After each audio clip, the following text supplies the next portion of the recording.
بسم اللہ الرحمن الرحیم۔ اللہ کے نام سے شروع جو بڑا مہربان نہایت رحم والا ہے۔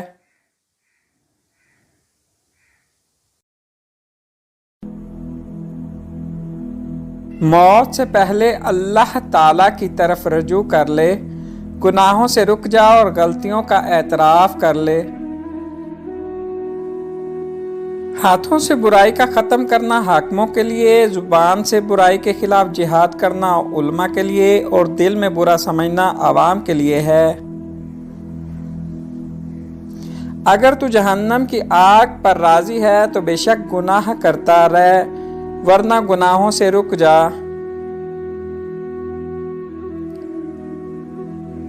کوئی بھلائی خوش روئی، خوش گفتاری اور خندہ پیشانی کے بغیر پایا تکمیل کو نہیں پہنچتی۔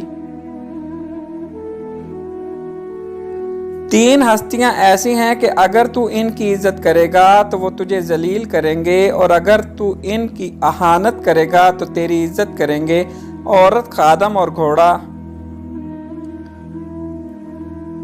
برے علماء کی مثال ایسی چٹان کی سی ہے جو نہر کے منہ پر گر گئی ہو، اور نہ وہ خود سیراب ہوتی ہے اور نہ ہی وہ پانی کو راستہ دیتی ہے کہ اس سے کھیتیاں سیراب ہوں۔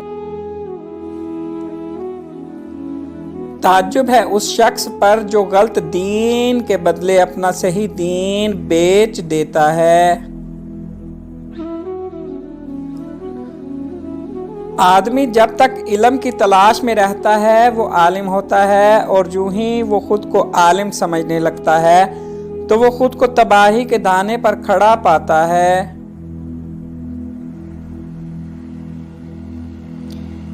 علم عمل سے بولتا ہے، اگر انسان عمل کرے تو صحیح، ورنہ علم کوچ کر جاتا ہے۔ چار قسم کے آدمی ہیں، ایک وہ جو جانتا ہے اور یہ بھی جانتا ہے کہ وہ علم رکھتا ہے، وہ عالم ہے، اس کی اتباع کرو۔